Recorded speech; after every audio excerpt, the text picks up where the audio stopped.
All right, everyone, we are here. Therapy Without a Degree, chapter 242. It definitely feels weird that I cannot let the gunshots off, but I guess we can let a little air horn off, right?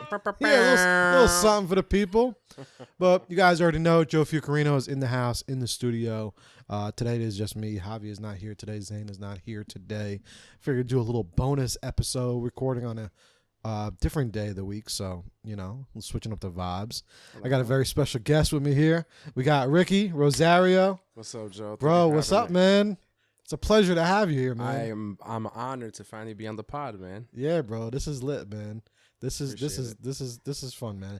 Yo, not that many people will even get me to do a pod this early. Ricky's one of the few people in the world that actually gets me up to it like 7 a.m. It's funny because it would probably think I'm a fucking morning person. I'm not. But he's one of the very few people that I actually get out of bed for. If he says he has something early, I'll do it. But a lot of y'all now. A lot of y'all now. What's up, bro? What you been up to, man? Man, another big transition for me. As you know, I was speaking to you about, because I'm leaving. But within that, it's hard, just juggling everything else, right? Upcoming projects, trying to start up projects, trying to be active in the community as well. Trying to not so much network, but just like trying to collaborate. You be in these streets. Yeah, I'm just trying to collaborate with people I appreciate, people that I admire, people that I'm like, oh, these people are super talented. Word. So that's what I've been up to as of late. But yeah, the move back to LA has been like a huge undertaking. You ready? It's interesting because I feel like I feel like the first time it feels like the first time I did the move again, where I was like, I had all these like butterflies, like, oh my God, what's going to happen? But it's weird because now I know the place. I know what I'm getting myself into. So I'm actually just even more excited because I feel like I'm coming back with like so much, experience, understanding, a community already. Like, again, even in me living in Jersey for the last 2 years, I kept flying out to LA for work. So it was like, I already have like, a good community there that are ready for me to get. This guy was in some fire sets. All right. Don't let him humbly give you the humble back. Just flying to LA every once in a while. Now, this guy was there like 19 times. And then he was in Miami in a fucking stadium at the top of the stadium. Shooting some fire content. Yeah, and that's exciting too. Yeah, we shot with Warren Sapp. That's gonna be exciting. That comes out soon. Hold on, I can let these off, man. Yeah, my boy Mike Mentor's directing that. My boy Gary is DPing it. I'm helping produce it. I helped shoot some stuff too down there, which was fun. I got to cam up a little bit, which was cool. But yeah, it's basically just following Warren Sapp and his story about CTE and just, interviewing him, interviewed, a researcher that like, CTE is something that has been around for years and the NFL has known it, and the NFL kind of, they're doing better now, but in a little bit, we'll touch on that. I want to hear like what you learned from that in a little while, but I want to know, like, I've been seeing you outside, right? So I've been seeing you outside, even in the streets now, but you've been networking, working. Has that like almost made you hesitant to go back, or you're like, nah, I'm going back? No, it actually is more of a motivation because now I'm like, I could come back whenever and still tap in, and I hope that I could be, of assistance when people from here go to LA, right? So it's like, yo, Rick, I'm in LA. I need help with this. Yeah, of course, no doubt. So the thing that it doesn't have me second guess it or anything like that. I think I'm just expanding my communities, my work communities, and that's always something I wanted to do. Like now that I could say I did 7 years in LA, I was born and raised in on the East Coast, Jersey, New York. But now I have like a community of people I could work with and collaborate with, and it continues to grow. Yeah. Same in Miami. I was in Miami for like, I don't know, less than a year or about a year. And again, created a network, created a community. You worked like that little time I know over there. You were working. I was still working. Like I was just in Miami like a couple weeks ago for something entirely different that I didn't know was coming up, and it came from an LA connect. But I was their Miami like person of contact. That's so. So that's why I'm happy. Even though I've moved around a lot, I'm happy I've done that, because now I'm at a point in my life where I'm like, all right, I know what I can do. I know what I bring to the table. I think I know what people know what I can do, or how they could reach out to me to help on projects. And I'm happy that I could do it in 3 cities, and 3 major cities. You know what I mean? Yeah, yo. Talk your shit. All right, let that off. Nah, with dead eyes, like, and also it's the power of the internet, man. Yeah, for sure. It's a beautiful thing, because you can still stay connected with everybody, and you could do it. Fuck it, why not? Right? You know what I mean? Like, yeah, you can stay connected with everybody. If you could do it, great. And if you can't, it's okay. It's still a matter of like understanding what you have at your disposal to do. Where do you see, whenever, if ever, Ricky like settles down, kids, anything? If because you don't have to. If that ever were to happen, yeah. Where do you see that happening? If it were to, like, do you see it on the East Coast? Do you see it on the West Coast? Do you see like back and forth still? Prior to this move, it was, excuse me, I thought I would be on the East Coast raising a family. I think now I'm more leaning towards LA.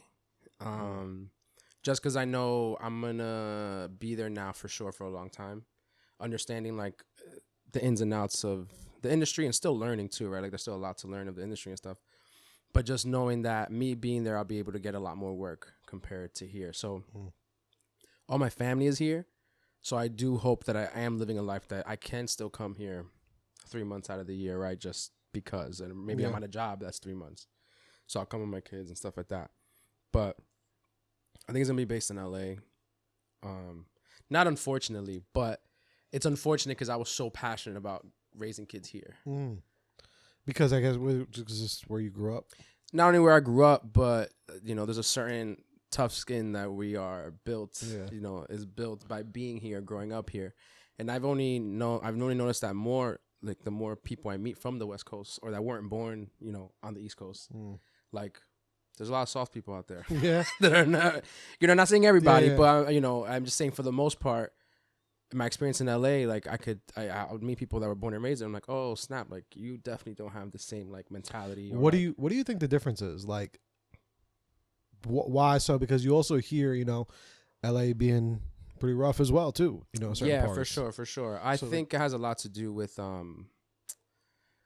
LA's very chill. LA's very lax. The West Coast in general is very lax. You know what I'm saying? Like you could throw Vegas, and even though Vegas is like a big party city, but like still people are very lax there in a way.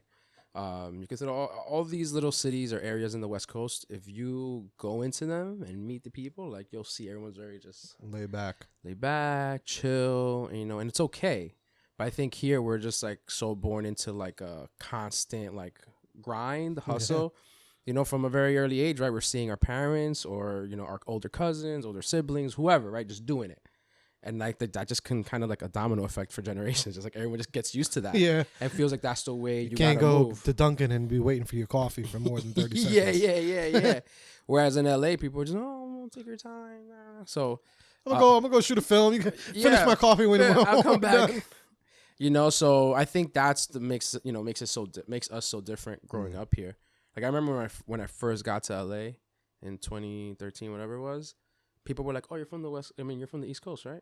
And I'm like, "How do you know?" They're like, "I mean, you're nonstop." They just see me grinding on set, moving around, moving shit, like being on top of it. And then you see the people that were born on the West Coast kind of just being like, "Are we done yet? Is this it?"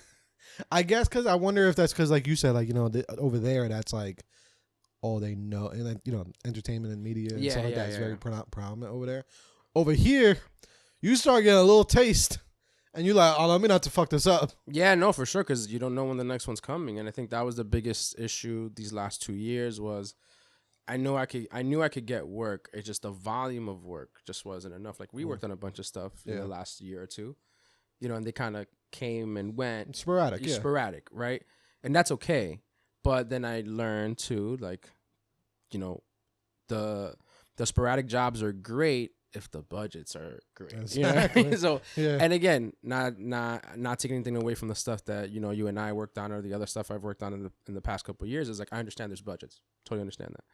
But I've been able to work on bigger stuff that I'm like, oh snap, you know, I got to get back to that, or I got to make sure I'm like tapping into that again. I kind of want to get into that, because when did you start to realize, like, because I feel like I feel like a lot of people, and I think we've had these like conversations before, like in the car and stuff, but like a lot of people don't realize sometimes, and it's not really, I don't know, say their worth.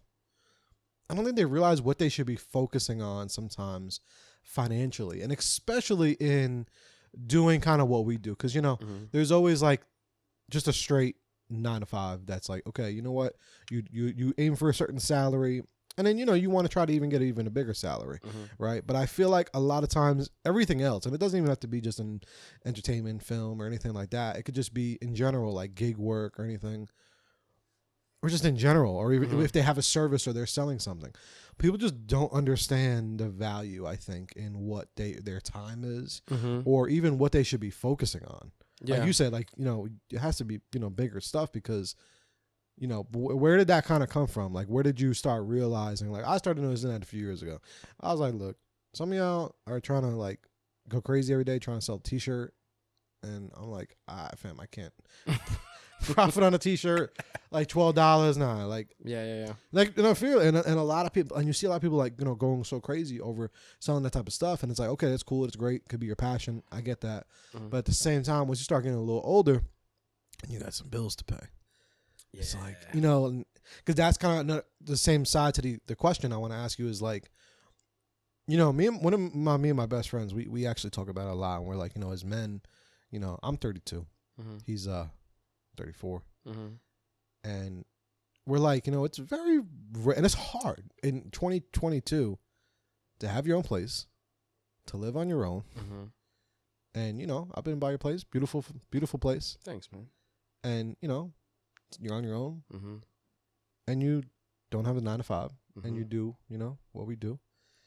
That's like, you know, you have to give yourself like a round of applause for that shit. Thanks, man. I appreciate No, that. like, seriously, like, you probably don't realize it, because like we go through the motions, you know what I'm saying? Yeah. Like, I don't be realizing it, you know what I mean? Like, you just, like, we all do, you know what I mean? The ones that have that, like, juggling as much as we can to make it work, yeah. But you don't, like, you don't even realize, like ladies, like, yo, this is a one of a kind out here. It's barely any men that can actually do that. And I'm joking, but like, I'm serious at the same time though. It's fucking hard to do, bro. So like, obviously, and I think you had to like, that comes with, I think, having that mindset of like, no, I got to make smarter fucking decisions. Yeah, like leveling up. So like, how did that all kind of come in place? I mean, let me think back. The biggest thing that I understood was that everyone I looked up to started somewhere or in some capacity. Yeah. You know, I'm going to bring up like, you know, Judd Apatow, let's say, right? Like, there was a time where I was like studying with Judd, like all his movies, everything, just because, you know, I thought he was really funny, this and that. And then I realized like, oh, this guy's been doing this since he was like a kid, right? Writing, putting stuff together, blah, blah, and like getting opportunities. And he's just one example, but there were so many other people that I looked up to or like just like read about and realized like, oh, they also did shitty shit at some point. And then they just decided like, hey, I got to do this now to like, you know, level up. For me personally, not coming from a film background, I knew I needed like at least like 3 years of just like eating shit. So like my first 3 years in LA from like 2013, I want to even say 4 years, 2013 to like 2017, I'm just eating shit. And by that, I'm like PAing shitty jobs, PAing like in the middle of the night, 14, 15 hours, night shoots, 7 p.m., 7 a.m., like that type of stuff. Like just real crummy stuff. And getting paid what? Like what people, I mean, because I want people to understand what is shitty, what is crummy. Depending on the budget, right? So like, if you're at least with a decent budget as a PA, I know now it's a little bit higher, but like $200, great. That's like a commercial rate. Cool. Still long hours, but at least you're getting a decent rate. If the budget's low, you're looking at 100, 125, you know, lucky, you know what I'm saying? So it was a lot of hundreds and 125s at first, you know, but then I would get commercial gigs that were the 200s. And then when I really started to realize, I was like, okay, this world or just working as a freelancer is really understanding what is your monthly. What do I need monthly to pay my bills? You know, at that time, I was only paying, when I first moved to LA, I was only paying like $600 rent because I was living like out of a garage. Like no real kitchen, just a microwave, bathroom, bed. Cool. Closet. Great. You know what I'm saying? And I did that personally because I was like, I don't want to overextend myself in a place where I don't know how I'm going to work. I don't know what's going to happen. I have an idea, but I know that, you know, this industry in LA also like eats people alive, right? Eats people and chews them back out. Like I know a lot of people that were there longer than me left. I know people that got there with me left. You know what I'm saying? Like, so just coming to the understanding of like, hey, this is what I gotta do to get to that point. If I want to produce, these are the jobs I have to get. If I want to direct, these are the jobs I have to do. You know, things like that. You know, because just understanding like if I work X amount of days, I make X amount of money. Now, how do I pick up those X amount of days? Who do I know? Who can I contact? Like, I was always hitting up producers and production managers. Hey, do you have anything coming up? Hey, do you have anything coming up? Because you always want to be top of mind for people. Yeah. Because even though they might not hit you up, doesn't mean they don't want to. Like, they're literally dealing with, like, a huge job. You know, like, you're the last thing they're thinking about. Oh, let me get that one PA that once helped me, like, 3 years. That's one of the, I want to stress that so much because that is one of my biggest things what I tell people. It's called out of sight, out of mind. 100%. And it's not, you know, don't get in your feelings about it. It is the fucking truth. Yeah. And that's why I always tell people, even with marketing, you have to stay in you know, in sight. Yeah, so. You know, and look, I personally lose sight myself of that. Like, there's times where I should have hit up people for certain jobs, right? And like bigger opportunities or something like that, and I just didn't. And, you know, I dropped the ball on that. But it's, you know, you have to just understand that that's part of the process. Is like, everyone we see that's like big in our eyes or whatever didn't do it by themselves. They met somebody, they worked with someone, someone gave them a shot. Like, you know, all these people too that are getting their own shows now and stuff like that. You know, like, you know, I want to give an example of like Charlemagne. I know Charlemagne started with Wendy Williams, right? Like, there's like a whole, like, I don't want to say step ladder, but there's a whole process, like step process. Like, you have to do this job a certain way. And then so-and-so will probably see you and see there's a potential in what you want to do. And that's another thing too. You have to like be affirmative of what you want to do. Like, and that's will always help you. That's what helped me. I started PAing, and then I was like, hey, I want to produce eventually. So what do I need to do? Oh, work in the office. Okay, I'll be a PA, but now in the office, which is also even great because not only are you a PA on the shoot, that's probably one day, but if it's a commercial, you're doing like 4 days of prep. So now you're getting not only 1 day for 200, you're now getting at least 5 days for 200. Yeah. At the time, like I said, I was only paying $600 a month. So when I made those 5 days where I was like 1,000, 1,200, 1,400, oh shit. It works. It works. I'm paying my rent and whatever else, you know, to survive and also save.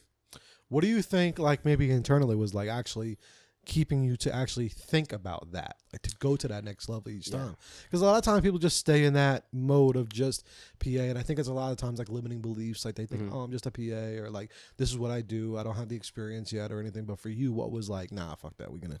I think I've always had like an entrepreneurial spirit or mindset and business mindset. Like I studied business, right? I went to school for finance and marketing, so you know I was in the business fraternity, you know, shit like that. So like all these different things I did in college that like opened the doors of like, oh, this is business. This is what people do. This is how people, you know, this is how people grow, right? These are people obtain wealth or obtain, you know, I don't want to say comfortability, but just like are able to do stuff, right? So understanding that everything is a business was like what really was like, okay, every business has a piece, and how the piece works all depends on like your experience and who and if you could actually like execute and if someone believes in you, right? So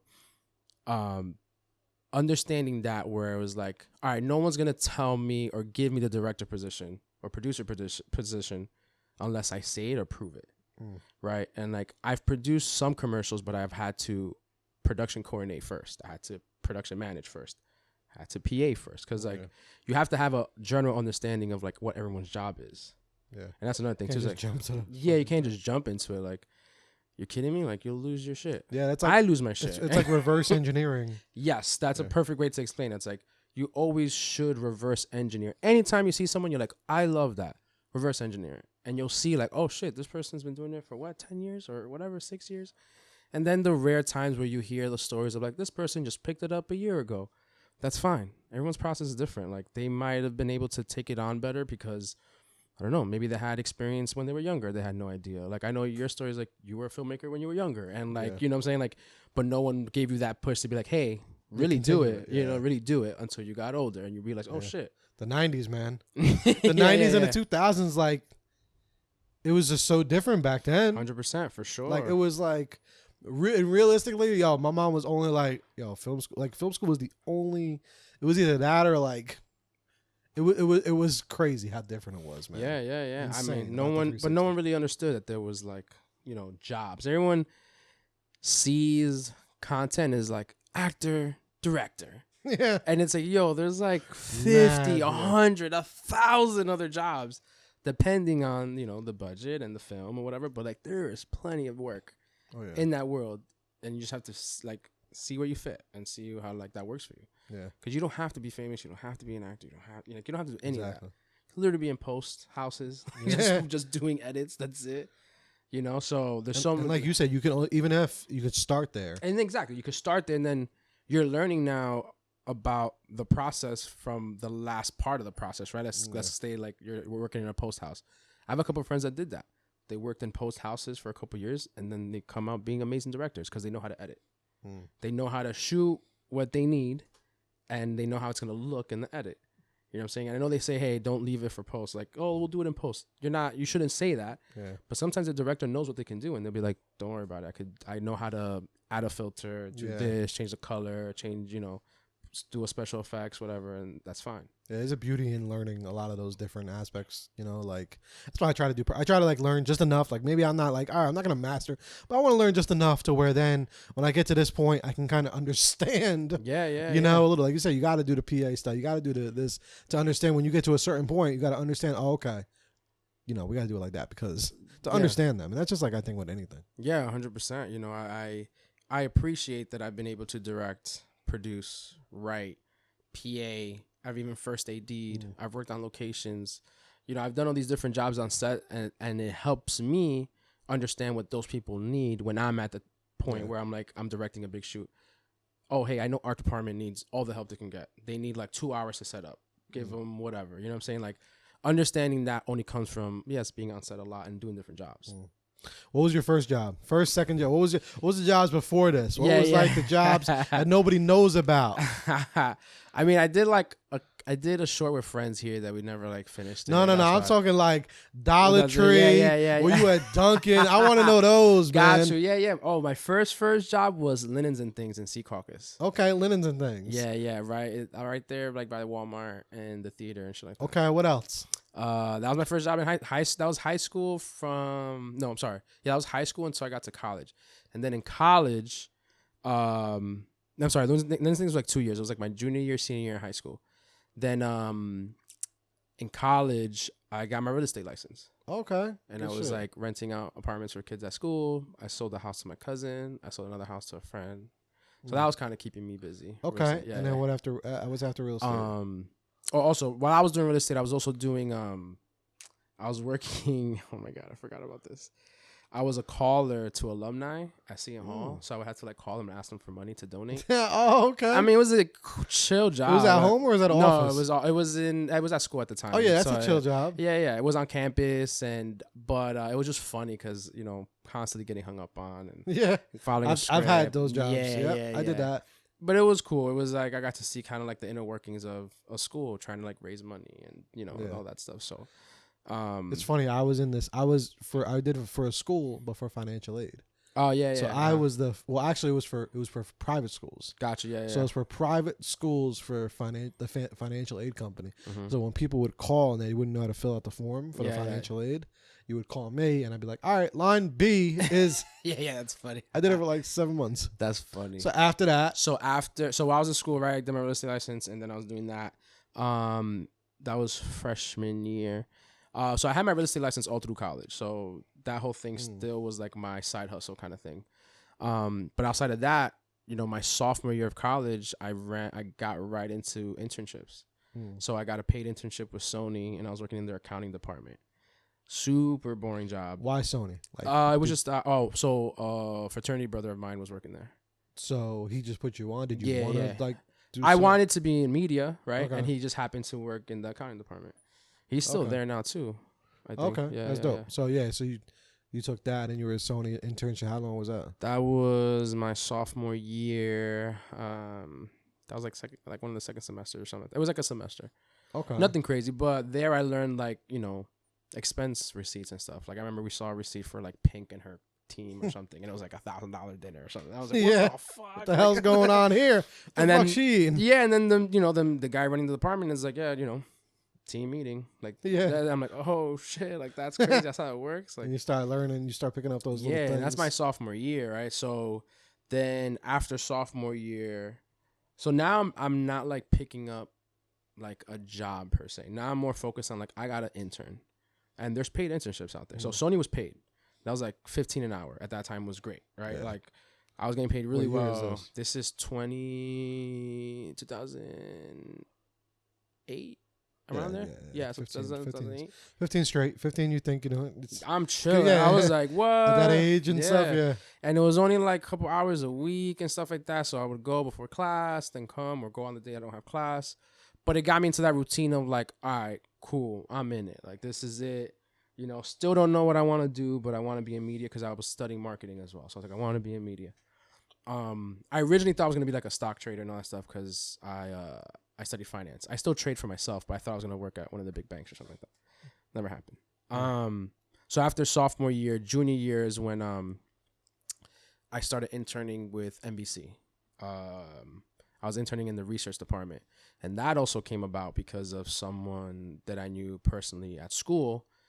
Their fraternity sister was the one interviewing me. And I didn't know it at the time.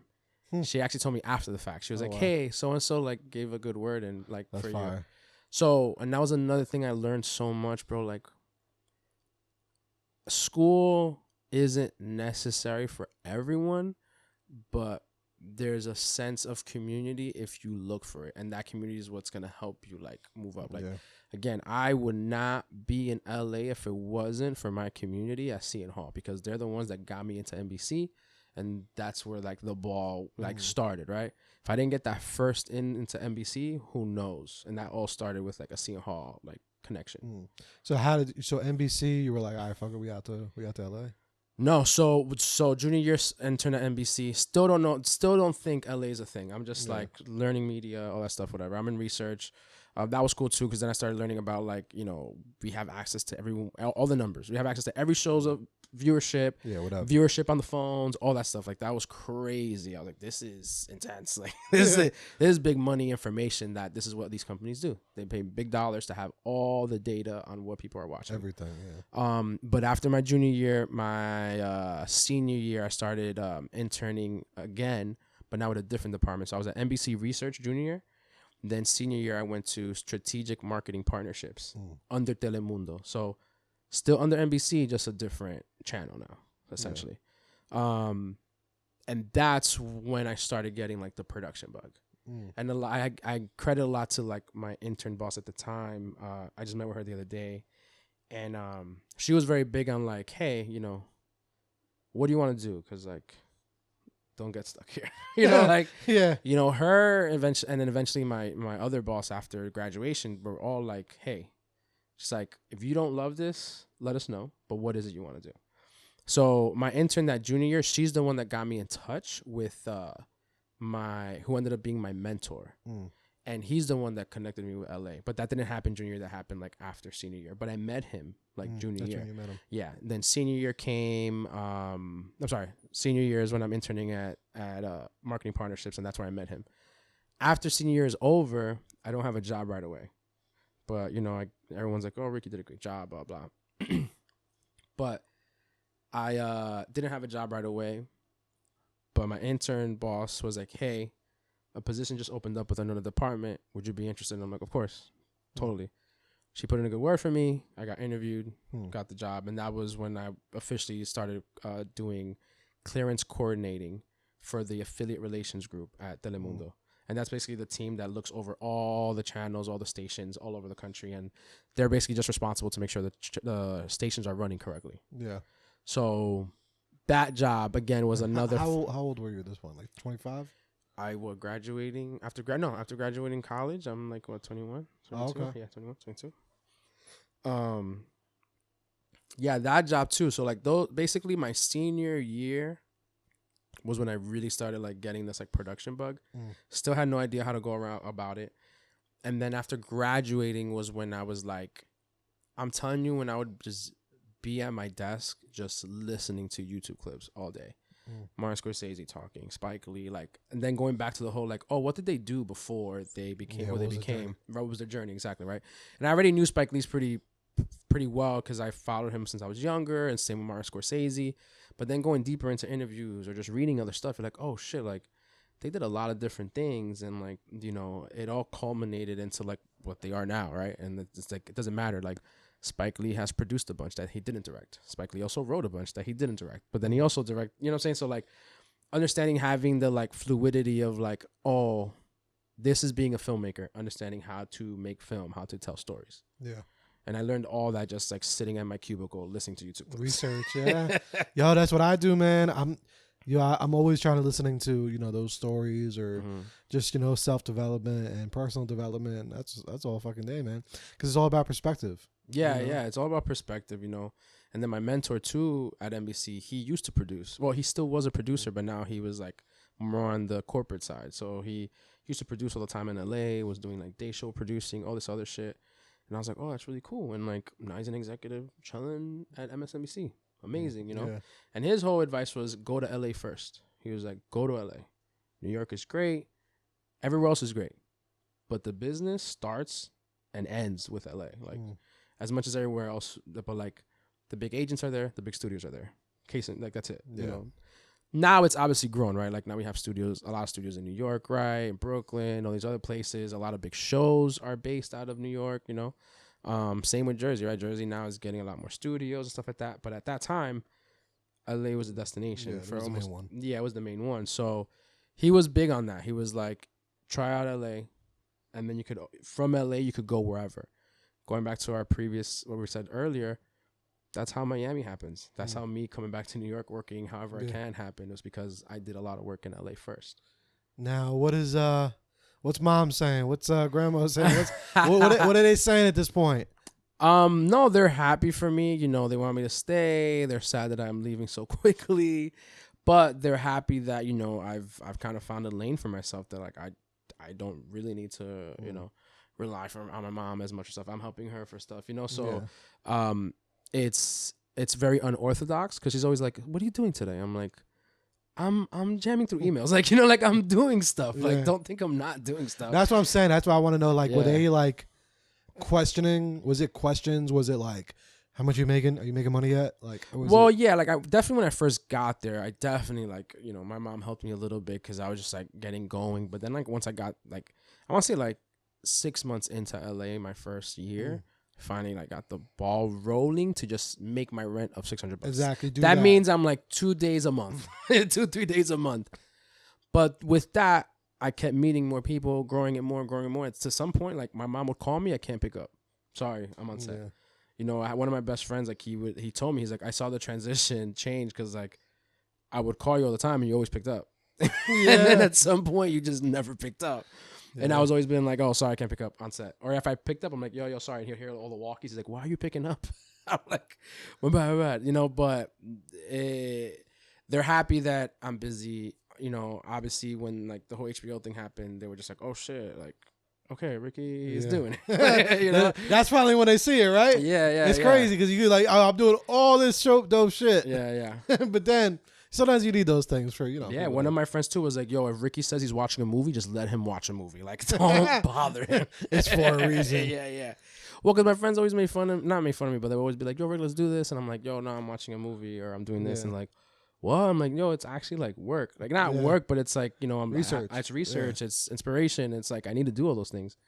And then, when that stuff happened, they were like, yo, Ricky wants to stay in and watch 2 movies. Let him just stay in. let him. It's gonna get us somewhere. Yeah, It's working. So yeah, I think after that stuff and just how busy I've gotten, and I think the people I've been able to work with, that's when people are like, that's when like friends and family are like, oh shit, like that's when they church switching the conversation, right?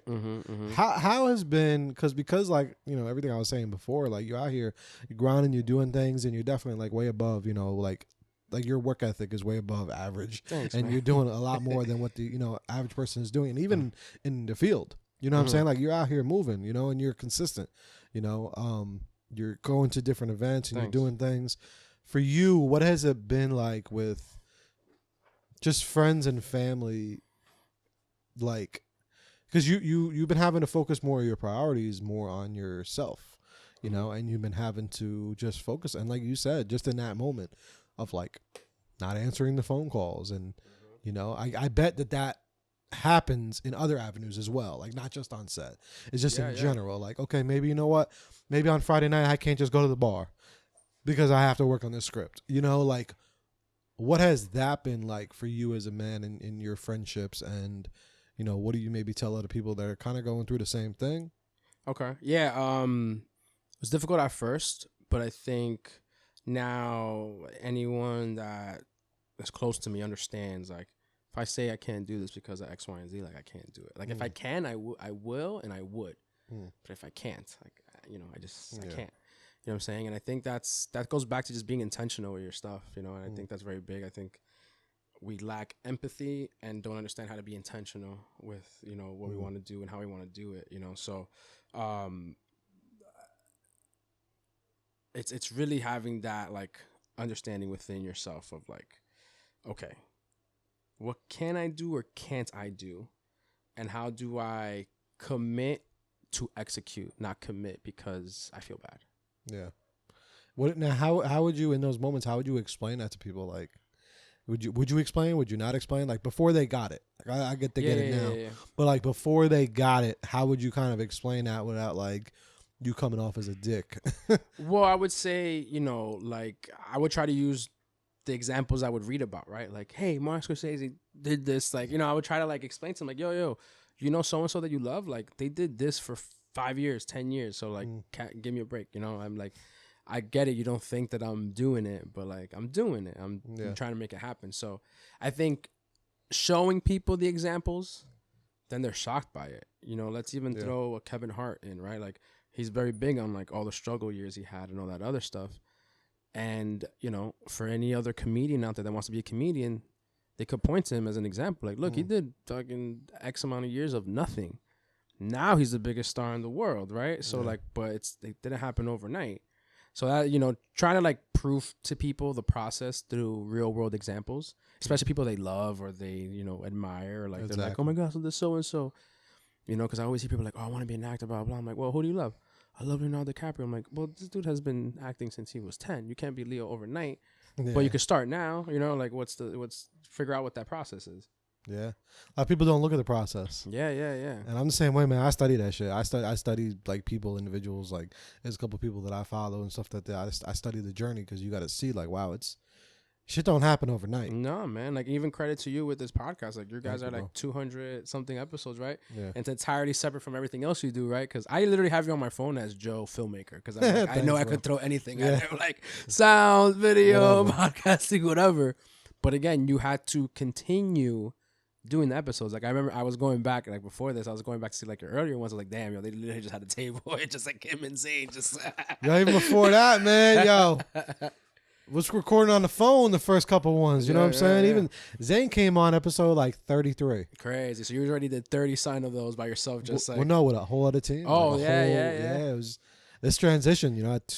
It's as time goes on, man. 242 episodes. Yeah, we've had like almost 3 different teams at this point, you know. But it's been me since. But again, credit to you to have the fortitude to be like, all right, I just gotta keep putting out, get better with each one, figure out how to make a set look different, whatever, all that stuff. So again, the process, like people just don't realize the process, and that was like the first, like that was the biggest lesson I got, and that was all happening to me while I was still working. It was like, oh, there's a process to all this, like, and I was in the belly of the beast, right? Because I'm I'm not on set when I was at NBC, but I was like on the back end where it's like, oh, here's the novella that just finished. We have to like figure out how they're gonna go schedule and how they're gonna sell it and all that other stuff. So I was just like, wow, how do I get to the point where I'm actually the creator for this stuff? Because literally these companies are like salivating for the content all the time, as we see it now too, right? With everything that's, you know, so that's where I was like, okay, what's the process to be the content? So a lot of reverse engineering. Exactly. And that's fine because that's honestly what I do with almost everything. Like I think big and then I say, okay, what do we got to do? You know, a lot of times people are scared to even think those things. Yeah. Like how could I, like, to even get to that point of like actually like sincerely really reverse engineering, a lot of times people just don't get to that point because they don't have a lot of that confidence or belief that they could even get to the end of that journey. Yeah. No, and I could count on my hands a few people I know personally, friends and, you know, and stuff like that over the years, that same thing. Nah, but it's like, well, just start the page. Like just get it started. You know what I'm saying? Like just get it started. And eventually, like if you really love what it does for you, that's all that matters, you know, like, and that's the thing for me too. Like me being able to create is all that matters. Right. And I'm just like, that's why I'm always like, yeah, I've worked on big stuff and I could work on little stuff too, as long as I'm passionate about what we're doing. Right. Like, hey, let's make this thing great for fucking $2,000. That's fine. Let's make something that we know we can make for $2,000. We can't put a house on fire for $2,000. You know what I mean? Like 1,000%. You know what I mean? Yeah, special effects. But you know what I mean? Like there's things, there's limitations, and like work with the limitations you have, and just make the best product you can with the limitations you have. Yeah, let's fucking go. A lot of people don't realize that, man. What's another thing too? Even with that, how do you choose? Like going through the process of your own process, right?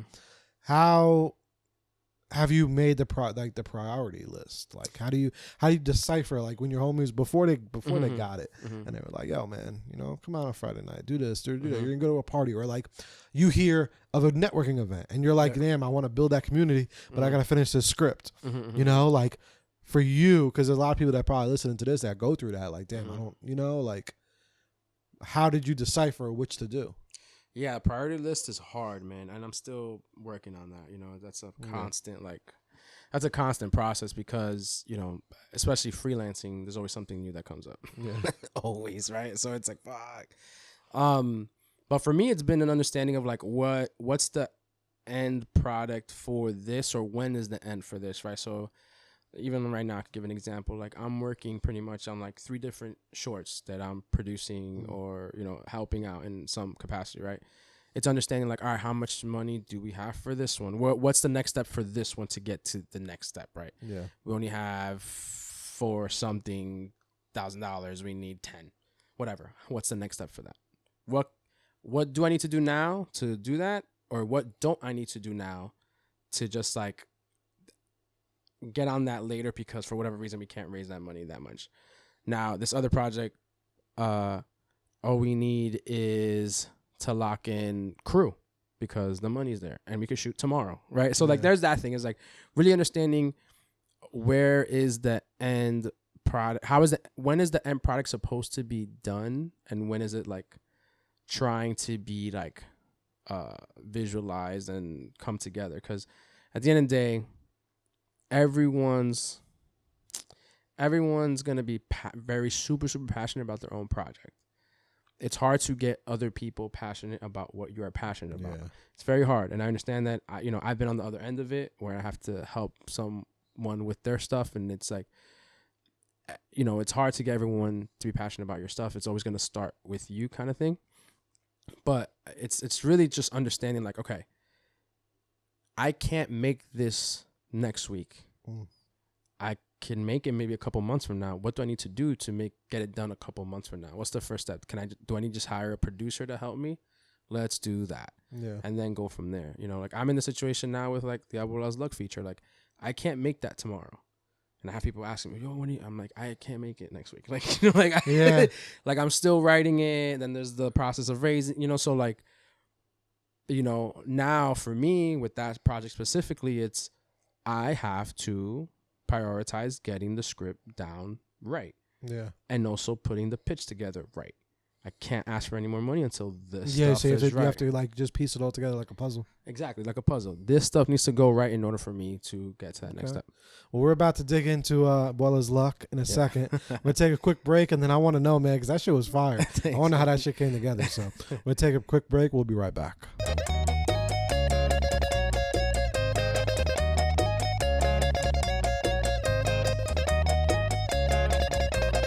Abuela's luck.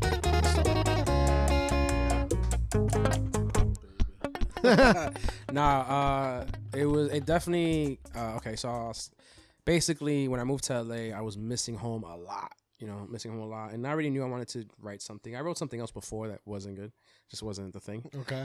So there was attempts to like do stuff, write stuff that just didn't happen. I moved to LA 2013, and I didn't start writing Abuela's Luck until 2015.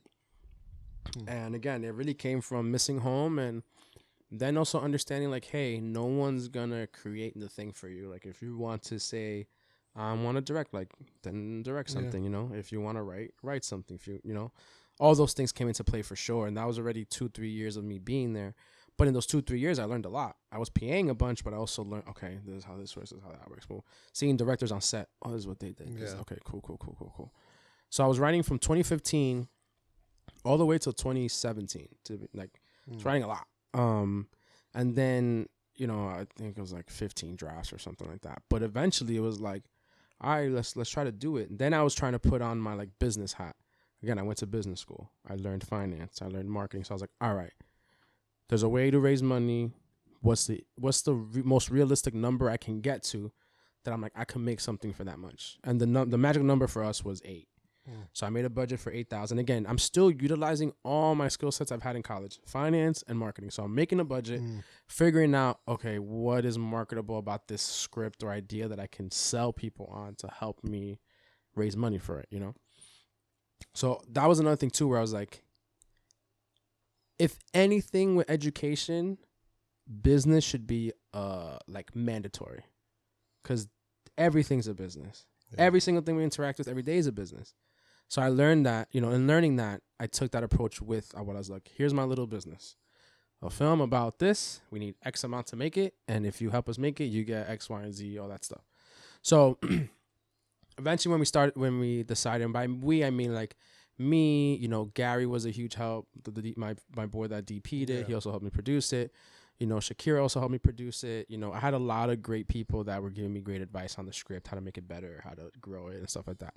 So in doing all that, then it was time to, all right, how am I going to raise the money? So my first thought was like, okay, I don't want to ask for 8 out front. Let me split it up. So I decided, I was like, all right, I'm going to do a GoFundMe for just friends and family. And I'm going to try to raise 4 off of that. And then I'll do another 4 on like Indiegogo and stuff like that. I didn't do Kickstarter because Kickstarter, if you don't get the money, if you don't raise the goal, you don't, which is crazy. I'm like, that's wild. I was like, that's so like shitty, but whatever. So we did GoFundMe first. And now I planned it in this way. I was like, yo, do not share this link with the public. This is just friends and family. Aunts, uncles, cousins. That's it. Don't put it up on Instagram. Don't put it up on Facebook. Through that, thankfully, and graciously, like we raised a lot of money. Like, Gary's cousins, like his cousin and her partner at the time, they invested a lot of money. They invested almost like $5-6 grand. Wow. Like, it was like $3 or $4 grand between the two of them. And that's it. Like we basically got to the first number, you know what I'm saying? So between the 3 from them, and then like we got another like 1 or 2, it was like, oh shit, great. So cool. Just need the other half now. Great. So I put together Indiegogo, but I still know that there's a chance we might not raise everything on Indiegogo. There's a good chance. So let's do a fundraiser. So I came up with this idea to do a bodega themed fundraiser. We did it at Social 59 in West New York. Oh, yeah, I know that. Yeah. So we did it there. Shout out to Mikey Fresh. My guy Mikey Fresh is always DJing over there. So at the time, my boy Steve, Swazo, and Rob, they're DJing there a lot. So I was like, yo, let's try to like do something together, do an event. And they're like, totally, for sure, let's do it. Off of that, so Indiegogo, we raised, I don't know, like another 12 or something like that. at the event, we raised another 12, 15. Like now we're like way past our goal. Like we're past 8. We're a little bit over. It's perfect. We got everything we need. And this is now, so mind you, we started raising money like April 2017. Yeah. From April 2017, it was like a month or two of each thing. So it was like a month or two of GoFundMe, a month or two Indiegogo. Then we knew we were going to shoot in September. So when I finally flew out home to get ready for the film, that's when I did the bodega themed party. And you know, all I did was make it bodega themed. I even shot my own visuals that we put on the projectors of like local bodegas, shit like that. You know, I made it a point that with each ticket you got a scratch off. You know, that's fire. You know, we had like candies like set up and shit like that. So it was like, you know, again, my business brain just kept really coming into play. Like, all right, this is the little thing that needs to be, you know, sold in a way, right? Like, how can people see what this vision is? And that was kind of it. But what's, you know, I give a lot of credit to my boy Steve, man. He, because he's such a big like hype man, he's always on the mic and stuff like that. He was the one that was like, someone scratched off a ticket and they won. And he was like, put it in the bucket. So basically everybody was like winning a scratch off and they went and put it back. Fire. You know, so it was really cool. And I didn't even expect that. I really wanted the scratch, you know, I wanted people to win their own. And but, you know, so lovingly, everyone that came, all our family and friends, they were like, no, put it back. So it was really sweet that they came out to not only support with their ticket purchase, they were like, oh, we got extra money now from these scratch offs. Like, put it in the bucket. Let's go. You know, so again, that helped us a lot. A couple people wrote us checks. So I felt the love for sure. And, you know, a lot of people credit, like, I guess my upbringing and like my relationships here growing up and stuff like that. That really helped. So we raised the money September, whatever. And then we're shooting at the end of September. So finally, we got a bodega that Gary's family, you know, was like a connection and stuff like that. Amazing. I budgeted for 3 days. You know, rates are very low. Some people are working for the first time. So like I was like, you know, I can't pay as much. Now I'm very big on giving people something, at least something. Like even if I can subway ride or something, just like pay for something, you know. Because it is kind of crazy because it is a job. You're working for 12 hours and all that shit. So we finally got the bodega. We're here to shoot 2017. First day is, you know, jittery. I'm like, shit, like we're here. Like this is crazy, dude. Like you don't understand the amount of nights that I was just like up late writing. The nights that people were like, Rick, let's go out. No, writing, watching movies, just like trying to get the inspiration to do it right. So we finally get there. We're there. We're shooting. First day is great. Second day, we have a problem. A lot of people don't know about this. So second day, we have a problem. So second day, we're good, right? We're shooting. Then all of a sudden, some guy comes in. He's like looking around, blah, blah. And we're like, hey, you know, how can we help you? He's like, oh, I'm the only owner of the building. You have no right to be here right now. And we were like, what do you mean? Like, we spoke to the bodega, and he's like, yeah, but they didn't ask me, blah, blah. So that was like a huge wrench in the process that I was like, oh, shit, like, we might get shut down right now. Yeah. And the only reason we didn't get shut down is because I had to pay him extra money to like, yeah. So basically, we had paid like $300 for the shoot, for the location. He was like, no. And we had to pay him like another rack or something like that. Thank God you raised the extra. Yeah, so thank God we raised the extra money. I was able to also to get some help from like, you know, some crew member like that was like, yo, Rick, whatever we need to do, like let's not shut this down. You know what I'm saying? Yeah. Like, let's not shut this down, you know, and like luckily, you know, a friend of mine that was helping me produce it was like, hey, if we just got to put up this, like, let's do it, whatever, you know, let's make it happen. I had to leave the set. Like, some of those last scenes of Abuela's look, like, I had to leave. I wasn't there, you know, and like, luckily I had so much faith in Gary and my other friends that were there doing it. Like, when I saw the cuts, I was like, this is fucking amazing. You know what I'm saying? Like, this is great. You know, I'm happy that you guys were able to keep what we wanted without me being there, you know, because I had to step outside, talk to this guy, like arguing with this dude. I was like, yo, we're not Nike, we're not a big studio, like we're literally out of minivans. He's like, no, but I've seen Nike do that, blah blah. Like he was just like flipping out. And this dude was Puerto Rican. I'm like, yo, how are you not giving us a shot? Like we raised money with our friends and family, like it was our hard-earned money. Like we're not trying to be shitty, we're like keeping it safe. Like that's another thing too, like no matter your budget, you should always try to keep yourself set safe. Always feed your crew. Like we're doing everything by the book. And yet he was like coming in just like trying to destroy it, bro. That was like such a hard time because I was literally left in a like crossroads, right? Like, do I pay this asshole or do we stop? Thankfully, like, if I would have stopped, like, Abuela's luck doesn't get done. All that stuff doesn't happen. So that was day 2, and that was a nightmare. But after whatever, I was able to write him a check. He like left at some point. He was like, "You got to give me a check by this time," or something like that. Like super dick. Like to this day, I'm like, that guy sucks. Yeah, that ass. So luckily we were able to do it. I wrote out a check. My friend that was helping us like coordinate whatever, she went out. She did it. She gave it to him, and that's it. We solved it. Amazing. You know what I'm saying? Like, and after that, I was just like, not knowing what the film was gonna do, I was like, I hope we fucking like. Hell yeah! Let's go. Come on. Like, and I don't know if he's ever seen it himself, but like, I hope he fucking sees that shit. Hell yeah! You know what I'm saying? Like, you gotta check your spam email. He might be looking for some.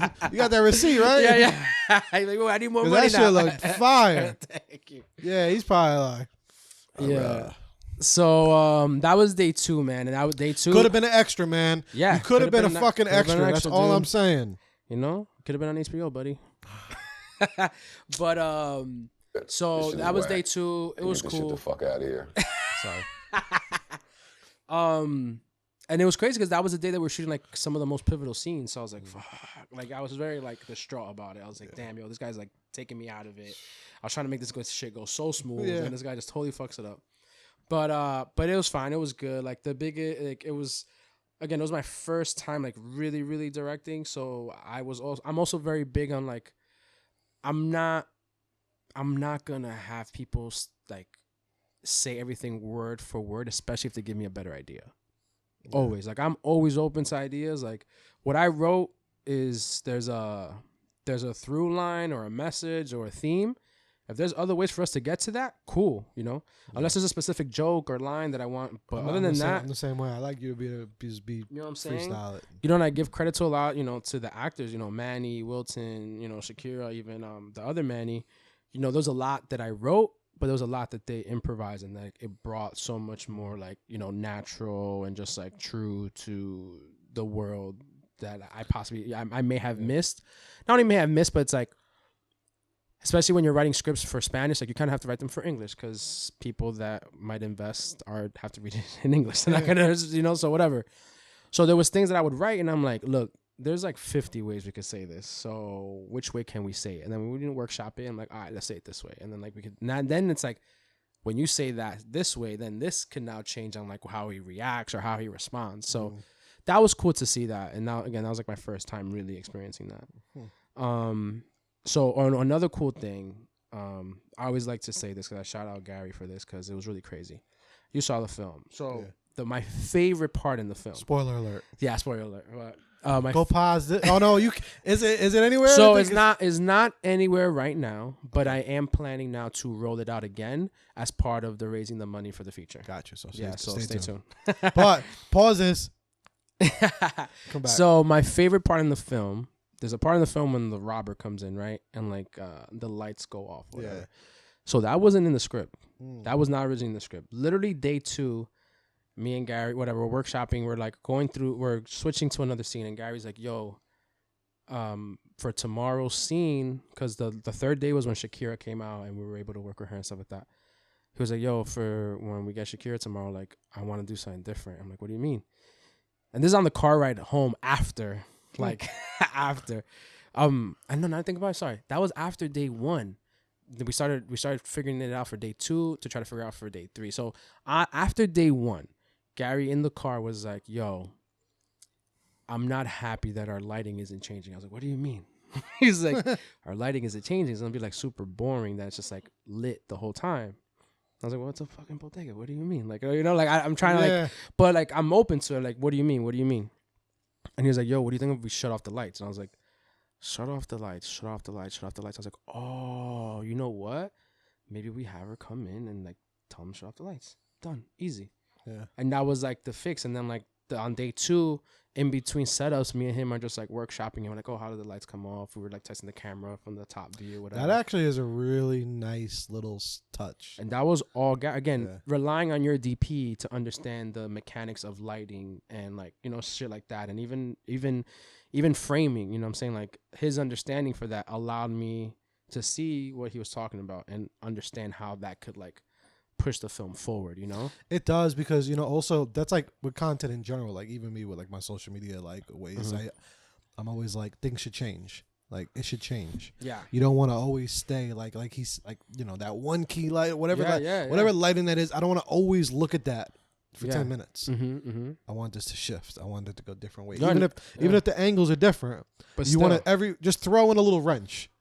So that was fire. Yeah, and that was, again, my favorite part, because that, like, to me, it like changes the whole mood. It, like, shifts, you know, from, like, lit, everything's happened, then it's like, oh, shit, this is robbery, you know, this other stuff. So, yeah, then the second day, we work out shopping it. Then the third day, when we finally get Shakir and do all that stuff, we do it. Looks fucking great. And I'm like, shit.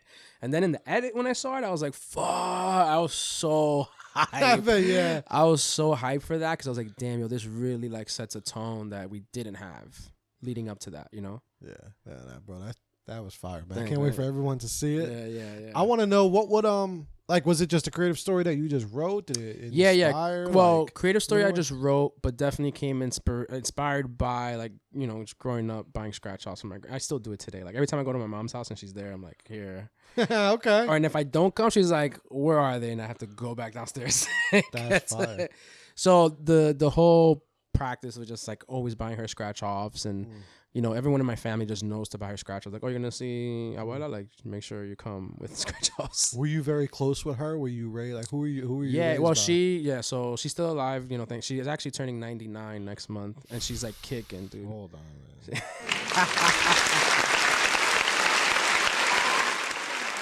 Yeah, man. Nah, shout out.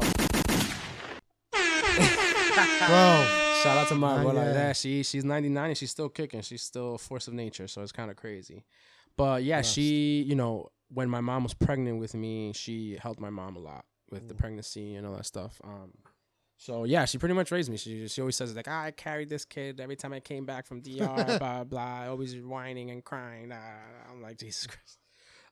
But yeah, you know, she was a huge inspiration. And then also my grandma in DR too. Like, she's always playing numbers. She's always, so like, the idea that like these elderly women are always trying to like make it big, despite how old they are. They're like, I'm gonna get 1 million today. I'm still gonna win. You know, I'm still gonna win before I go. You know, so I love that too. I thought it was really cool, and I also want to tap into the whole idea of like, yo, a lot of these bodegas and businesses you see, there's a huge community that's supporting them, right? Like, and Abuela's luck, I wanted to create the idea like, oh, the bodeguero knows the kids, he knows their family, and vice versa, right? There's a sense of like, oh, this guy has seen these kids grow up here, right?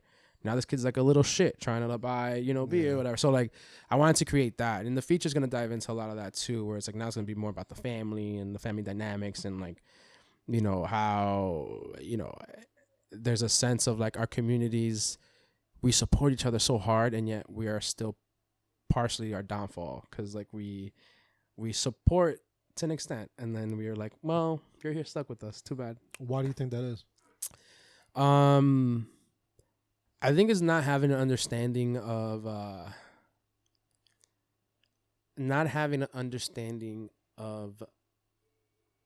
fiscal responsibility, and by that I mean someone is running a store to provide for you, understand what they need to stay afloat, stay, you know, surviving.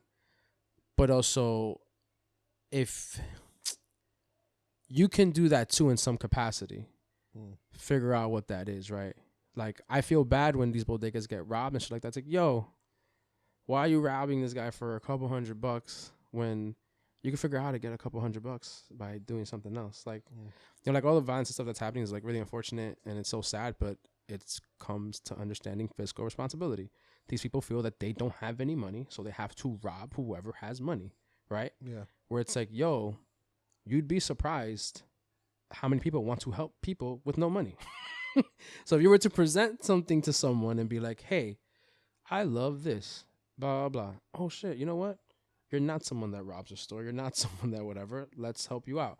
But yeah, I think our communities lack understanding of fiscal responsibility and just financial literacy in general, right? And just understanding that, like, hey, you too can be well off or okay if you took these steps, instead of trying to take down whoever has took those steps. And it goes deep, and you know, some of these kids are even young, man. Yeah, man, like all these things are happening. Like, damn, that's crazy. These are like young kids that are out here just like wilding out. Yeah. What do you think? What are some of the first steps do we go to try to like help change that, or what what things do you think?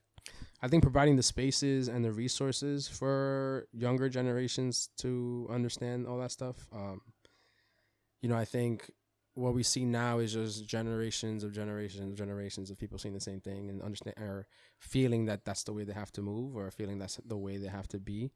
So like, it starts with one person, but we fail to understand that one person can only reach an X amount of people. So it's like, it should start with 100 people, right? Like everyone doing a thing, right?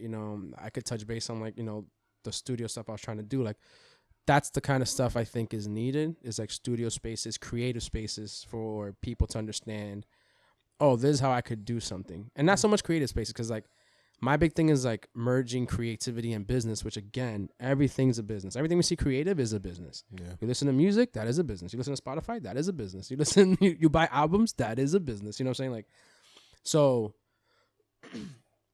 it's really providing the resources, especially for younger people. Like, I wish I had so many resources when I was younger. I wish I could have tapped into this stuff like 10 years prior, like really, really truly understand, not just be a fan of movies, but truly understand like, hey, you could work in this capacity if you just do X, Y, and Z. Yeah, the business stuff is, the business stuff, Yeah, because I mean, a lot of these communities really need it, man. Like you said, because it's like at the same time, while a lot of them are very community centric, it's just not tapped into that next level. Like you said, everybody will know each other. Everybody all knows each other, all that. Bodega worker will know the kids. The kids will know them. But then it's like that extra missing piece of that connectivity, because then it's like some of them will filter through, and it's like, again, you're doing stuff to people that and that aren't over here doing amazing. Yeah. And that's a huge theme in the feature that I'm trying to like tap into, is really like how our communities fail each other by not realizing like the fiscal responsibility and the financial literacy that it's taking to keep our communities like working. It's somehow they just kind of like chop it down every time. I feel like if a lot of these bodegas don't get robbed, like they could be the next like big supermarkets, right? In a way, like they could have like their own little franchises, bodegas all over the city, right? From one franchise, but they don't, because they're probably are like, I'm gonna stay put here because I don't want to overextend myself. I don't want to overexpose myself to those things. And it's hard. Like, like a lot of people like think like, I don't know what, like, sometimes I guess when I think about it, I don't even think that there's much thought into it. Like when these places are just robbing these little, I don't even think that there's much thought. I think it's just like, there isn't yo, where can we get some cash quick? I know that spot. We got it. They got it. We know they got it. And we're gonna go in there quick. I don't even think they'd be even realizing sometimes what that does. Yeah, and what that does to that business and that family. Like, that's a family that now, same way you have a brother, you have a sister, you have a mom, you have a dad, or whatever, like in whatever situation it is, but you are part of a unit.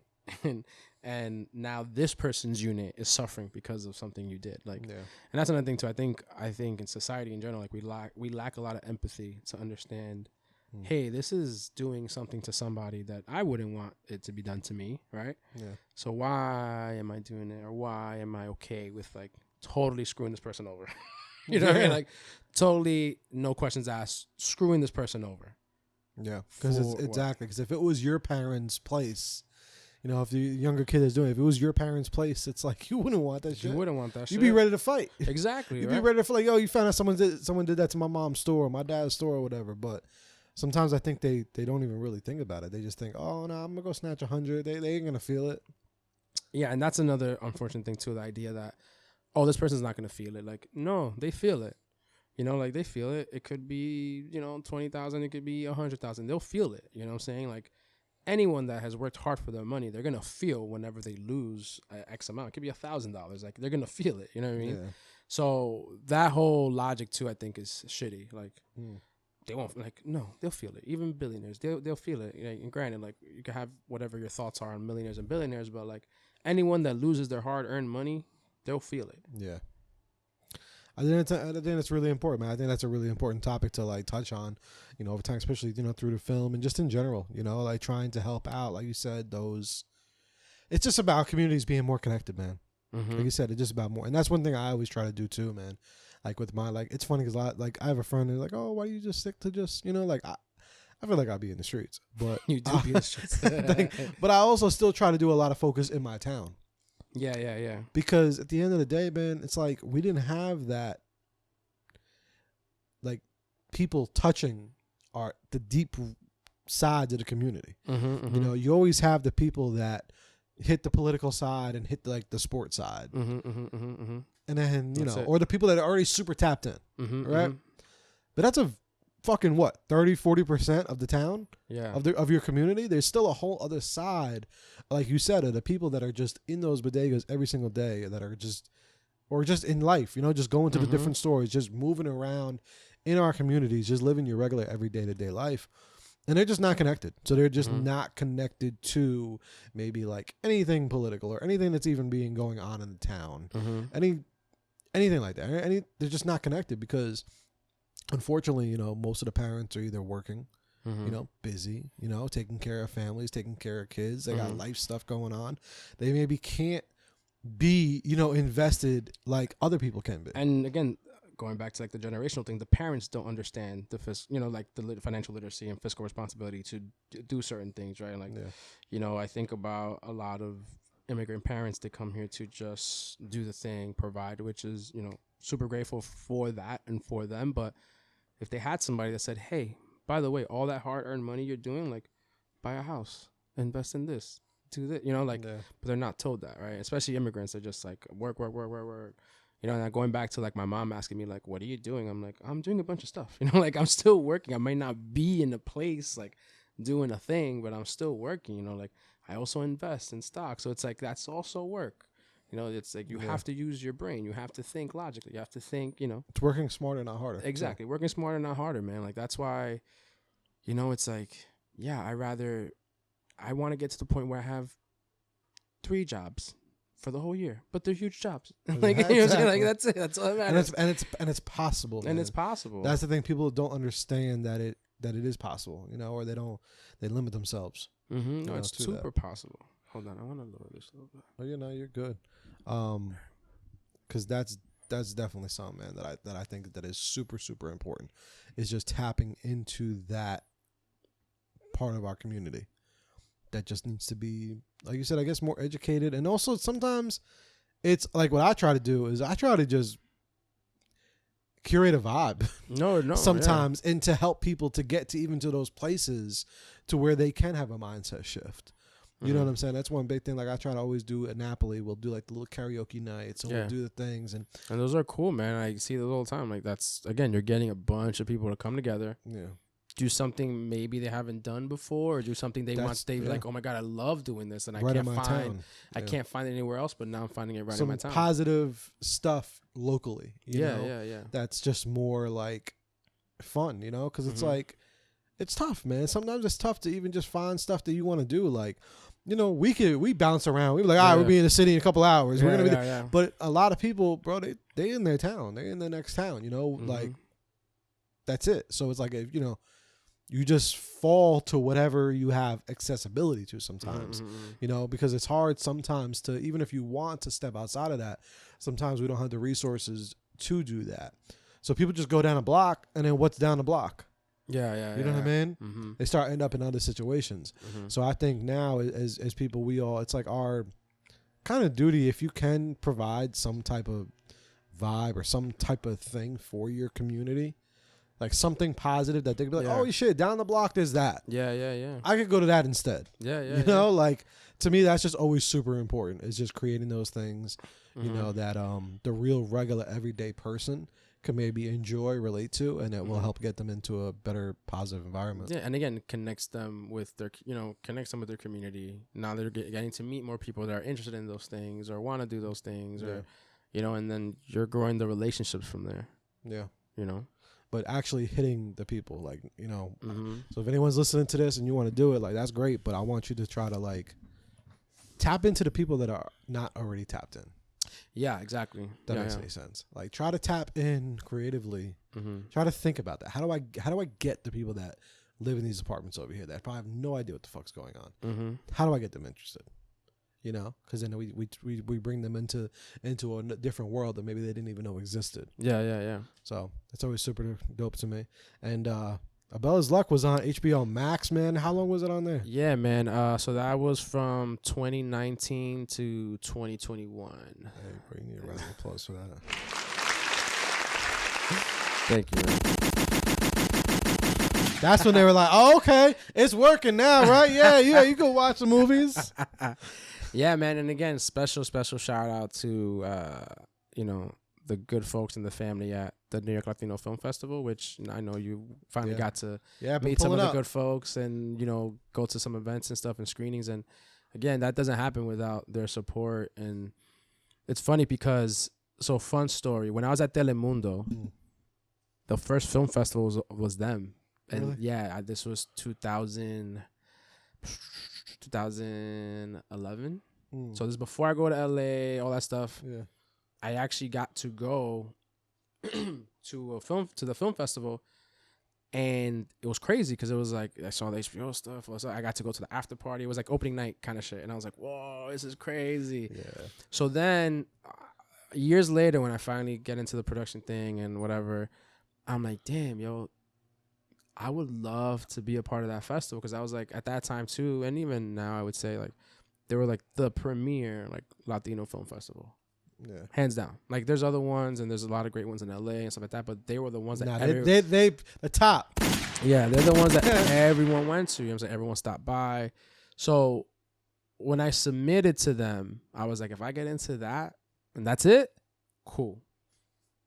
I'm happy. But they were the first one we got into, and they were the ones to to help to push us to like get bought out and stuff. So that's fire, man. And that was. So we screened over there in 2018. Shout out class of 2018. There's a lot of great filmmakers at that time that are doing great things now too. That's another thing. Once you start like submitting to stuff, and you're now seeing everyone that's doing it, and then you'll see it years later. Like, oh, so and so got together. They're like working on a show. They're writing for their show, or they're making their feature that's like coming out in the theaters. Like, so that was really cool. But yeah, 2018. And so it was like August 2018, and then I didn't get the email until like October 2018. They were like, "Hey, we saw your film at the festival. We're interested, but don't say anything because it won't happen until 2019." So then that was the other thing. To get an email and it still not be for sure that it's going to be on there, because now it's like you have to provide all like the proper paperwork, the proper technical stuff for the footage and the content, all that stuff, the trailer, all that stuff, right? So there was a chance in that year from 2018 to 2019 that if I didn't provide the stuff they needed, they would have been like, "Hey, sorry. Yeah. On to the next one. Good job though." Yeah. You almost had it. That's it. I know through that whole time you were just like yeah, 100%. And just like waiting, just like, what's going on here? Special shout out to Justin. So my buddy Justin, he's the one that owns Four Wind Films. He's started Four Wind Films. So not only was he a producer on Abuela's Luck with me, like he, again, another person that was throughout the process, just like, "Hey, let's fix this. Hey, let's fix that. Let's do that. Let's that." But he was my editor, and he works professionally as an editor to the point that he was working professionally with HBO, like doing these things. So when we got it, and I was like, "Yo, we got it." He was like, "Perfect. I have all the things that they need." Yeah. He's like, "I know exactly the spice they're looking for." No, 100%. He was like, "I know the codecs and all that." And that was like huge, because I don't, that's a world that I'm still learning, like being able to export in certain codecs and stuff like that. So he killed it in that respect, and that helped us with the process, with the post process. He was like, "Oh, we need this, doing the subtitles things properly, like all that." He was able to do that,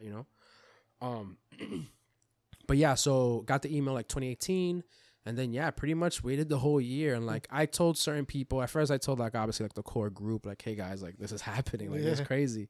And then obviously through the year, I would like start telling people, and even without it being on there yet, like when I started telling people, like just like people I trusted, and I was like, hey, this thing might be happening for me, and like, oh shit, like it created more work opportunities for me because now people are seeing you as someone Talk about it. Oh, not only just like the name HBO, but it's more like I was able to prove that I know how to tell stories. It is, yeah. And you don't have to be on HBO to know that, but like sometimes people need to see certain things like that, right? Like some type of like confirmation that someone else. Does that, because a lot of people, I don't think it does, but like for you, but does that ever make you feel some type of way? That like, damn, it had to go here for you to give me the love? It doesn't make me feel any type of way. I'm more just like, I told you, like yeah, like what the fuck? I told y'all. I told y'all I'm popping. No, but but no, I think it's more of Great. Merry Christmas, you filthy animal. Great. I love that they have that one. That's great. I'm just saying, guys, let them know. No, but yeah, I think I'm not offended by that stuff. I'm just like, if you believe in it, believe in it. Yeah. You know what I'm saying? Like they believe in it. Cool. Yeah. You know what I'm saying? Like I think it's natural. Sometimes like it's okay. Like I understand it. Like, if and also look, if that's what it took to get you tapped in, then whatever, it is what it is. Yeah. Like some stuff we were talking about earlier before the pod, like stuff like that happens, and now they're like, oh, where can I watch it? Yeah. Where can I watch it? Like, oh, here it is. And it's like, come on, man. But it's nature of the game, and I get it, because sometimes that is attention. At the end of the day, that's just another form of marketing and attention. Like maybe it just didn't catch your eye before, and that's okay. No, and that's okay. And it's just, again, you just need the one yes or the one like stamp of approval, and like that definitely was the biggest stamp of approval we could have gotten for sure. You know what I'm saying? So in the process of Abuela going to the film festivals, I already knew about HBO. So like we're going through the rest of the film festival circuit already knowing like we're about to be on HBO. Like yeah. So that was really cool to like experience where like the film was getting mad love already just through the festivals, and then going to the festivals or some of the festivals like, hey, yeah, by the way, like we might and you got an ace in your pocket. And I was like, that might be a thing, like, and at the same time I was kind of being very sacred about it, because like I don't want to tell everybody, because again, like that's the last thing I need is to like share it with the world and then it doesn't happen. Yeah, exactly. Because also you don't know, you never know. And so I would tell people that I knew the process, or knew like, oh shit, that's great. Like make sure you have this, or make sure you have that, or I know so and so had to do with this or whatever. So that was great, getting that insight and and that response of like, that's amazing. Just make sure this and things, So, but yeah, just like the love it got at the festivals was great. We even got on a 2018 list of like the best like films by a Latino director, which was dope. So I felt really, felt like that was like, that was love, man. And that again, that list thing happened through like someone kind of like putting my name out there from the festival. Again, all going back to the festival, like they supported, and I meet filmmakers now that also went to that festival, that went to Latino Film Festival, and they say it themselves, they're like, there's no other festival that like really creates a community to like try to help you. Yeah, to push it, because community is everything, and that's one thing I noticed about them too, that they always are pushing the community and they're supportive with one another, and it's always been really good vibes. Like these last couple of days that I've been going, man, it was great vibes. I was super happy that I fucking went. Yeah, man. Like I'm going again today, I'm going tomorrow, and like for me, it's really dope because this is the first time I'm ever going to a festival at all. Yeah. Oh, that's right. Yeah. It's first time going to one, and it's cool. Like just soaking up all the energy and soaking up, being in a room like everyone has that love and that passion for film. Exactly. Like, you could go to different events and everything. Everyone has their own different things, but like, I don't know. It's something about it. Like the feeling definitely felt really welcoming. Yeah. Yeah. No, it's, and then you're meeting, as you've met, like, these other great talent that, have been there before us, right? Like, Juan Bago, Rachel, like all these people that are like, they've done great work, not only with the festival, but in the community of what is the New York, like film comedy community. And, you're seeing that, they're also being very supported by, a festival like the New York Latino Film Festival, because they understand that this is our community, this is our talent. Like, let's give them the tools to do something. Let's give them the resources to do something. Let's bring them together for events. Let's bring them together for screenings. So there's all these things that go into play, and that's always super, super powerful. Yeah, and I did 10 film festivals, and I've also been to some just as a spectator. Like, never gotten that feeling from anywhere else. Like, nowhere. And you could say I'm biased because of what happened, but even if that didn't happen, I will still be there. I still talk to people that I met that time. Yeah. You know what I'm saying? Like, I still have great relationships with other friends and filmmakers that I met at that time. So the HBO thing didn't have to happen. Like, just knowing that now is part of this community, like the fact that I could come back now and I'm like considered like an alum, I'm like, dope, amazing. Like, this is a place that truly like fostered me and nurtured me in terms of like, oh, you're a filmmaker. Like, go on your merry way. Like, you're doing it. It's been so inspiring, man. Like, I've been really inspired by it. Mm-hmm. Like, I'm not gonna lie. Like, good, man. Like, I get inspired often, but not like to that level. Like, I don't even remember like the last time I've been like that. Like, that should inspire me, bro, to like it's funny because I dropped the series in January. Yeah. And I'm like, the fuck am I doing with my life?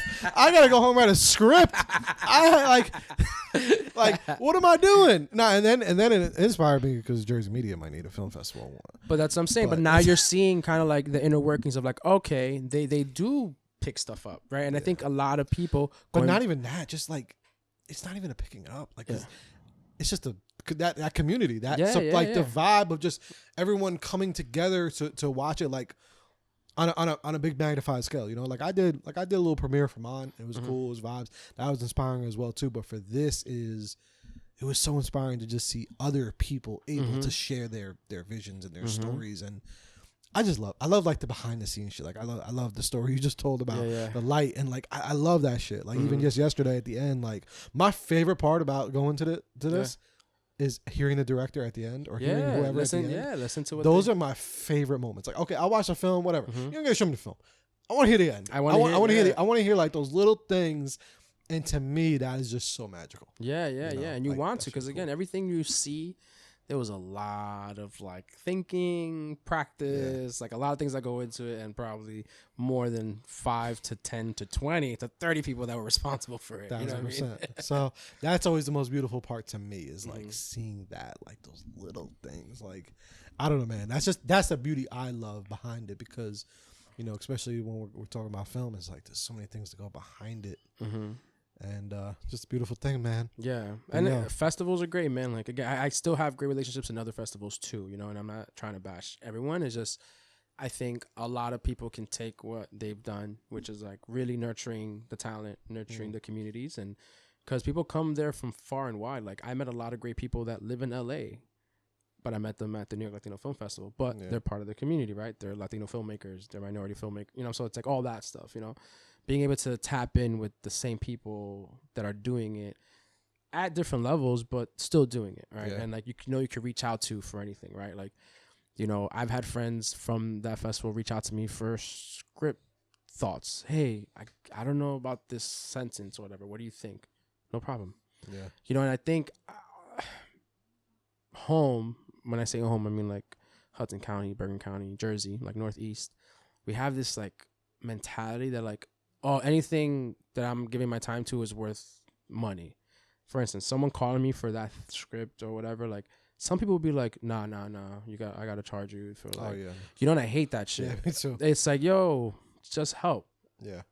Just because you referred, it doesn't mean you get a fucking kickback for every referral you get. You know what I'm saying? Or whatever like advice you give. You know what I'm saying? Like, recently a friend called me too. Yeah, add value. A friend called me, same thing.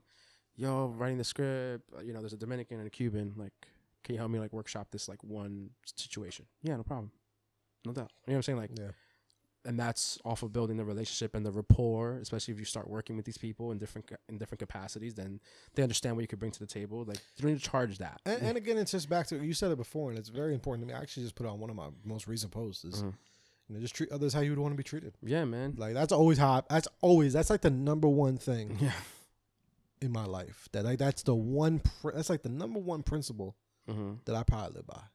You know, and that's, you know, we humans, so we all fuck up certain times, you know, and shit that maybe you feel like, oh, maybe I didn't do it at that moment. But for me, for the most part, that's like the number one thing, man. It's just like, and I feel like if we all did that, like, again, back to the community and you know, and kids robbing the bidet, it's like, just treat others, man, how you would want to be treated. Yeah, that's it. You know, and then I used to have one of my old hosts actually used to be like, oh no, treat people how they would want to be treated. No, it doesn't work that way. I don't know, man. Yeah, it doesn't work that way. Like, I get it, because it's like, but sometimes, man, just, I don't know, man. I'm just like, yo, treat how you would want to be treated. Yeah, that's it. Because you know you want to be treated good. Yeah. You know what I'm saying? Respect, with, like, you know, kindness, with all whatever, those different just things. all those things. You don't want to, yeah, again, going back to the empathy, like, just really be empathetic to other people and their situations. And, like, again, someone's asking for help. It doesn't mean you have to charge them, you know, like, and I get it. Everyone's time is different, but I think there has to be an understanding of, like, yo, you don't have to, like, every little thing is not a charge, you know, just because you say it is, or because you feel that you have to, like, that's fine. I can't rely on you. Sorry, like, that's it. 1,000%. You know, man. that's it. But hey, man, this was a really fire episode, man. I'm glad I had you on here. Yeah, man. thank you. This was super Man, fun. I appreciate it. I'm happy that I finally been able to come on to man. the pod. Yes, therapy without a degree. This was fire, man. And you know, it's funny because we definitely always relate in a lot of different ways, and like the community aspect has always been super important to me, like you and you know, through college, like you said as well. I did the same thing, man. Like I've been working my ass off, and I've been studying business stuff since I was a kid, and those two things come hand in hand, and especially like.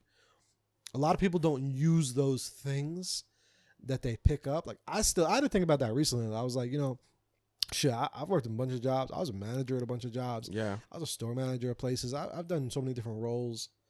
They all add up to now. So like, even if you don't see them now, all those different things that you've done. Oh yeah. You know, like you working at the linen store. Like that something that you picked up there. 100%. Still is in your journey now today. 100%. I think everything that, you know, I tell everybody, everyone's like, yo, I'm like, yeah, but look back at everything I've been able to do. Like, that's why I could jump on a project quickly for a couple days and, you know, make good money because I've been doing it for 10 years. You know, like, I've been doing it for a couple years now. Yeah. Like, I'm officially about to hit, like, I think 2023 is officially going to be, like, 10 years of me, like, really... really on the like production, like hardcore grind. Even like there was like 2011, 2012 again. Like I was like teetering a bit, like just like playing with stuff and just like shooting little shit. Like I shot some stuff for like my fraternity as well, my senior year, like shit, like little stuff here and there.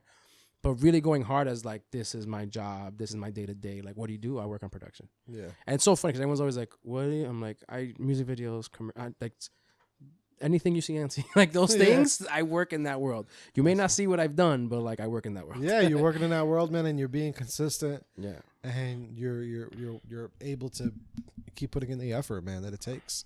Because a lot of times people just don't understand. They think that they could just fucking just like do little ass work or be consistent, you know, barely consistent, and they can get anywhere. But I think, you know, like, nah, you gotta fucking put your foot on the gas. Yeah, no, you have to, man. And again, we're not getting any younger, so nah, not at all. But all right, man, at the end of this episode, I usually have people just shout out something you think is dope, something you think is slept on out here. Doesn't have to be a film. It could be. It could be a business. Could be anything, or it could be whatever. Like something that's slept on out here, man. That you wanna put the people on. Let's see. Slept on. What is slept on that I want to put the people on? Shit. Hold on. Oh, you good? I'm gonna go with probably like just trying to think. Enjoying the fall. It's kind of random, but like enjoying the fall. No, seriously. I as I said, it's random. It's whatever, because I think people like almost stop a lot of like outdoor stuff in the summertime. Like they're stopped at, but I'm like, yo, go for a fucking hike, man. Go to the, you know, go to the park. Go enjoy yourself, man. Especially over here. You know, I'm talking like more East Coast Jersey, because, you know, it starts to get like depressing because it's like, you know, the cold is coming and things like that. Yes. He's like, nah, fuck yeah, I'm going to LA. That cold ain't seeing me at all. I mean, it was just a rough experience last year. Just, the winter. Winter hit him one time. Nah. But my mom's always like, you were born in the winter. What's wrong with you? I was like, listen, after doing 7 years and like just consistent. Me too. When's your birthday again? November 18th. November 18th? Oh, Yeah, it's coming up. I know. Yeah, I'm January 3rd, winter too, but nah, fuck that. Yeah. That's why I was like, all right, that go around last year was fine. But now I have to get out of it. Nah, not doing that again. Yeah. But yeah, I just say fall, enjoying Mm-hmm. the outdoor weather while we still fucking have it, man. Yeah, very You know, true. don't be so cooped up. Like, also too, like, October has some really dope events. October, a lot of Halloween events and things like that. So, if you have kids, take the kids out to those things. Mm-hmm. Keep them outside. Keep them active. They're going to have fun, Life ain't over yet. Everyone, once summer ends, they're like, oh, no. No, it's done. Yeah, I'm done. I can't do it. Now, you can still enjoy yourself. Because I always say on this pod, like, I try to advocate more towards enjoying yourself too, not just on the weekends or not just on the summer or the breaks. Just when you can. Create that possibility for yourself. Yeah, even if it's on like a Wednesday fucking afternoon, like try to make it a point to just enjoy yourself a little bit. Don't always just wait for the breaks or for the weekends. Yeah, I'm still trying to think the super slept on thing. Super slept on. So I'm like, is it a movie, a show? Could be anything. Yeah, it could be anything, man. Anything I'm trying to think of like, is there food that people don't have? I'm not a big foodie guy, but anything you've done lately that was like, yo, you know what? That was dope. I don't really know if any people know about all that. Let's see. Upgrading your pillows. That's another one. That's so funny. Upgrade your pillows, man. I slept on. A lot of people don't know it. Yo, they have really expensive pillows. Yeah. And they'll probably change your life. They're worth it. My girlfriend says I have really comfortable pillows. So shout out. So super slept on. Oh, I know. Electric desks. What the fuck is an electric desk? So like the one that moves up and down, like a work desk that you could bro, super slept on, and everyone should have one. Why would I want it to like move up so you can stand up and you're not stuck sitting? Yeah. And just like a little pedal or something. Like a little button. That's been my lifesaver, to be honest, yo. Because I am behind a computer. More than I would like to, and I know it's part of my world, whatever, and I don't bitch about it that much, but if I can make it more comfortable, and sometimes standing up really helps. I like that. I think that's the most super slept on thing, because not everyone still has it. I go to someone's house and they don't have it. I'm like, what are you doing? I might have to invest in one of those. I'm also starting to get like carpal tunnel, bro. That's what I'm saying. You need all that. I've been having like nerve pain and shit in my hands, and like I definitely think it's because I'm always like this. Yeah. Or So I'm always like this. You just have to get up and like, because I've been in situations where I worked at my friend's house or whatever. I'm working, and it's cool because he has like a monitor set up. So I'm like, great. I have like 2 monitors. Great. Then I'm like, I'm like, wait a minute. Oh, it doesn't go up. Like it's a regular table. And I'm like, fuck. Like I need to stand up a little bit. Fire. But yeah, man, I have one, and it's been my fucking lifesaver, and I love it. And I'm just like, I'm never getting rid of this. I'm always gonna have a like moving. You got to post it, man. You got to put it on your story. Yeah, or something. I'm always gonna have electric desk now. Always. Electric desk. All right, people. That's my little ghetto ass desk. That's it's not really electric, but it works for now. It works for now until we upgrade the studio, But all right, people, this was dope. Episode 242. Nice. Yeah. Thanks for checking in, guys. Yes, this was fun. Thank you, brother. Ricky Rosario. Appreciate it. Stay tuned for more. Keep up, follow him, do all that fun stuff. Yeah, yo Rick. I'm sure you're gonna have it like. Yeah, we'll put it out there. Yeah. Go follow him. And it's in the description somewhere. It's in front of him somewhere. Go follow him. Show him some love. We got a lot of fire events coming up. Yeah. All right, we got tonight, which you're not gonna be able to make it because this is not posting now. Yeah, but there's a paint and puff. And if you never know, speak it to the universe. Anyone that wants to hear it. Well, talk about the Halloween thing. We got the Halloween. Yeah. Well, yeah, we got a rundown in my head. Tonight we got a paint and puff in Clifton. Next week on the 23rd, we are at Napoli Pizza doing an open mic and a karaoke. Nice. And then on Sunday the 25th is a networking pop-up. Oh, we didn't even get into your prints, but you're selling fire prints. Go ahead up, Ricky, for prints. Yeah, I got photos up on my website. Yes, go buy them, all right? Some fire fucking work, all right? Appreciate it. Go buy that shit, and maybe he'll pop up at one of the pop-ups. All right? And, we got the pop-up on the 25th. We got that one. Then in October on the 30th, we're doing a Halloween event. That's going to be for kids as well. The other ones are just for adults. All right, don't bring the kids to the other ones. But on the 30th of October, you guys can bring the kids. It's gonna be a costume contest. I'm even gonna do an art contest for all the kids in Lodi. I'm gonna submit a flyer to them probably this week. We're gonna do an art contest for every grade. Amazing. I love that. Every grade, I'm gonna donate something to them. I love that. So we'll see. It's That's beautiful, man. I love that. You know, just something to get them, active, something different, bro. It's like, again, just different stuff that they're probably not doing that, Yeah, changing up the regular shit. That's the point. You know what I mean? So, other than that, we out of here, people. It's been real. Later. Therapy without a degree.